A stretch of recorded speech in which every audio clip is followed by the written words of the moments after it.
সকাল সকাল স্নান করে পুজোটা করে নিচ্ছি।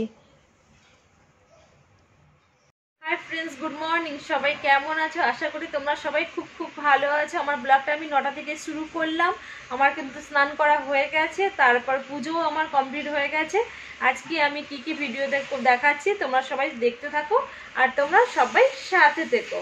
তারপর কিন্তু আমি চলে এসেছি বাজার করতে, সবজি বাজার করতে। দেখো কত রকমের সবজি বাজারে।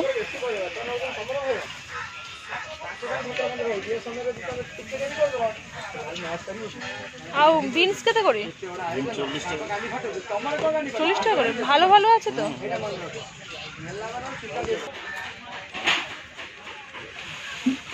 বাজার করতে করতে তারপরে দেখো একটা জিনিস পুরো চোখ পড়ে গেল। দেখো নেউল, এটা ঠিক আছে, এটা কিন্তু নেউল। লোকটা বলছিল, দেখো ও কিন্তু লুকিয়ে গেছে, যেই দেখেছে ক্যামেরা ও কিন্তু পুরো লুকিয়ে গেছে। তারপর কিন্তু বাড়ি চলে এসেছি। বাজারগুলো দেখো এক এক করে নামিয়ে নিচ্ছি। কি কি আনলাম বাজার থেকে তোমরা একটু দেখে নাও। সব সবজির দামগুলো অনেকটাই কম পেয়েছি, তাই আজকে অনেকগুলো সবজি নিয়ে এসেছি। বিনসের দামটাও খুব একটা কম ছিল। আমরা এই মার্কেটে যে বাজার করি এখানের থেকে কম। তারপরে দেখো রান্না বসিয়ে দিয়েছি। এই দেখো মাছগুলো ভাজা করে নিচ্ছি। এটা কিন্তু কাতলা মাছ ভাজা করে নিচ্ছি, দুবেলার জন্য রান্না করে রাখছি। লাল লাল করে বেশ মাছগুলোকে ভাজা করে নিচ্ছি। এই মাছটা ভাজা হয়ে যেতে তারপরে দেখো দুটো ভোলা মাছ ভাজা করে নিয়ে রান্নাটা করছি। এখানে সরষা নিয়েছি, জিরা নিয়েছি, আর কাঁচা লঙ্কা নিয়েছি, বেটে নিয়েছি একসাথে। এদিকে ভোলা মাছটা ভাজা বসিয়ে টমেটোটা নামিয়ে নিলাম। আর আজকে কাঁচা কলা দিয়ে মাছটা রান্না করব। কাঁচা কলা আলু দিয়ে মাছ রান্না করব, কারণ পেটের অবস্থা সবারই খুব খারাপ। আর দেখো আমার মাছটা দেখো ভাজা বেশ হয়ে গেছে, লাল লাল করে ভাজা করে নিয়েছি। এই ভোলা মাছটা জানো তো কেউ খায় না, এই ভোলা মাছ আমাকেই খেতে হয়। তারপরে দেখো এখানে কালো জিরে নিয়েছি, আর মশলার উপরে একটু হলুদ গুঁড়ো দিয়ে দিয়েছি। তেলে কালো জিরেটা দিয়ে দিলাম, মশলাটা দিয়ে ভালো করে আমি নেড়ে নিচ্ছি। তারপরে বাটি ধোয়া জলটাও আমি এক বাটি দিয়ে দিলাম, আর পরিমাপ মতো আমি লবণটা এখানে অ্যাড করলাম। লবণটা দেওয়ার পরও ভালো করে আমি নেড়ে নিচ্ছিলাম।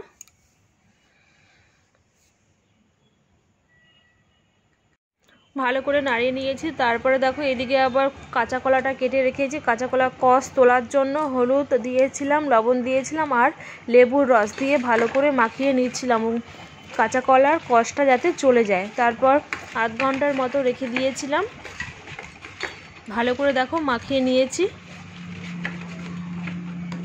আর ওইদিকে তো ভোলা মাছের ঝোলটা প্রায় হয়ে এসছে। তারপর ধনেপাতাটা বার করলাম, ধনেপাতাটা কেটে নিয়ে ধনেপাতাটা ছড়িয়ে দিলাম।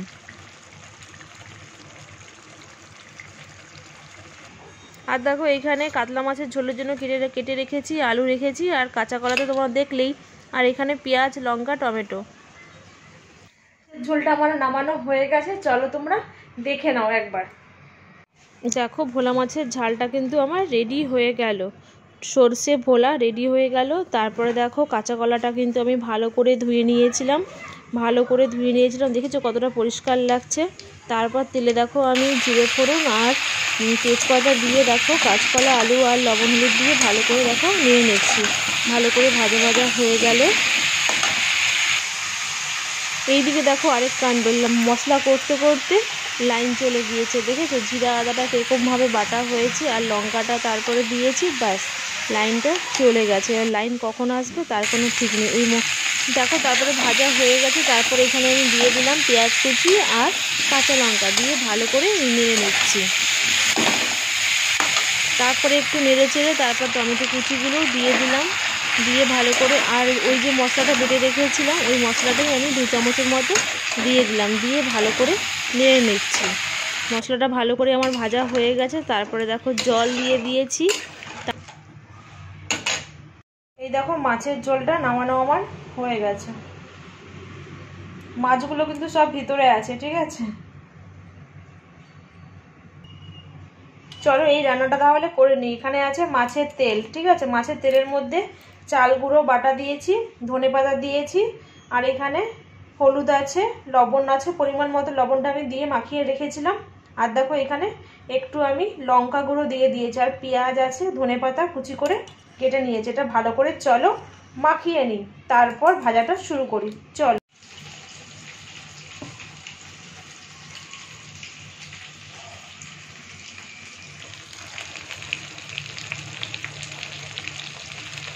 দেখো এখানে এটা মাখিয়ে নিয়েছি, ভালো করে মাখিয়ে নিয়েছি। আর দেখো এখানে ভাজা আমি কিন্তু শুরু করে দিয়েছি, কতটা খাস্তা হচ্ছে এই দেখো।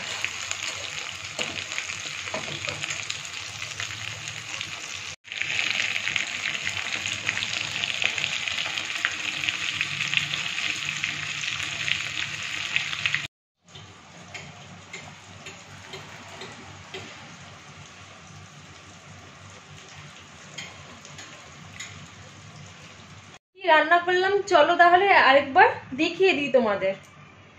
এই দেখো ভাত করে নিয়েছিলাম, আর দেখো এখানে আলু কাঁচকলা দিয়ে মাছের ঝোল করেছি,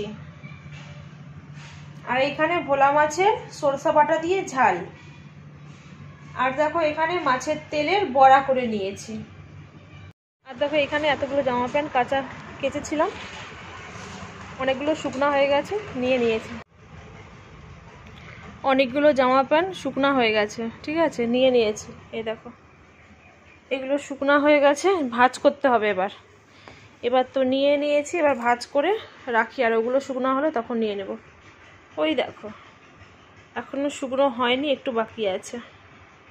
তারপর দুপুরের খাওয়া দাওয়া করে একদম চলে এলাম সন্ধ্যার সময়। দেখো ছানা করতে, অনেক দিন ধরে ফ্রিজে দুধ প্রচুর পড়েছিল, তাই ভাবলাম না ছানা করে নিই।